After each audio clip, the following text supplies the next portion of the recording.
Let us feel the presence of our Lord. Heavenly Father, first of all, we thank you for the 18 years of life na ibinigay mo po kay Ashley. Tunay po na siya ay blessing sa aming pamilya niya po. And we thank you dahil dumating po siya sa 18 years of her life na healthy.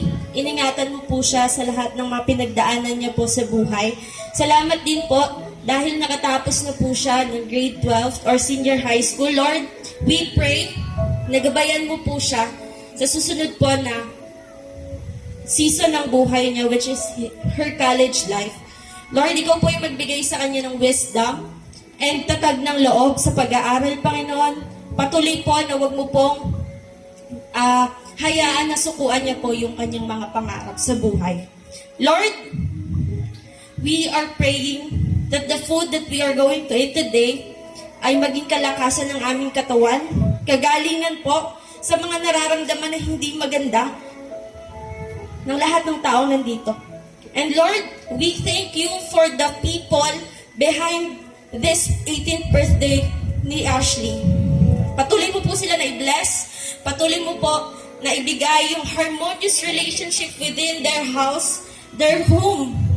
And Lord, patuloy mo po na i-bless ang business, ang work, at ang buong buhay ng lahat ng tao na nandito.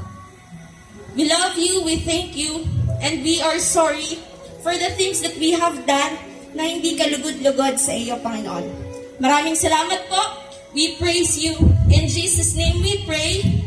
Amen. Amen. And thank you so much po, Ma'am Rhea. Ayan, mananitili po tayo nakatayo para po sa ating panunumpa ngayong araw po na ito sa ating debutant.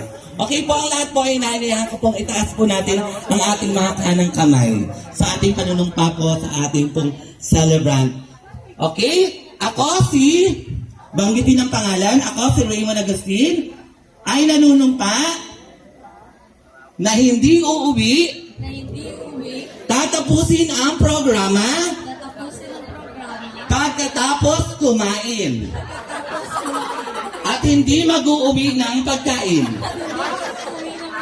Thank you. Ayan po. Okay po, ngayon po, nakapot. Ayan po, nanumpa na po tayo, ha? So, tatandaan ko po yung mga lamesa ninyo, ha? Nakita ko pa na punong-puno tayo. Sana po, matapos tong programa na ito, na wala pong umuuwi. Samahan po natin yung ating lovely princess. Ngayong gabi na ito, ilaan nyo na po sa kanya po ito. Sapagkat naglaan na po kayo ng oras nyo po ngayong araw na ito. Okay? Muli po, bago po tayo magpasimula po sa ating pong buffet table, inaanyayahan ko po, first table po ang ating pupunta. Pupunta po na tayo sa ating celebrant.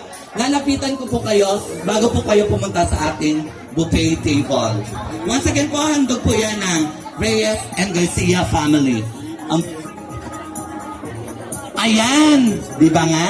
Sumugod na agad. Sabi ko na magpapapicture muna sa ating celebrant bago pumunta sa table.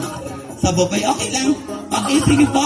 Dito na po, Mami. Para po may souvenir po yung ating celebrant na kayo po ay dumalo po at naging bahagi po kayo ng kanyang kaarawan ngayong araw na ito.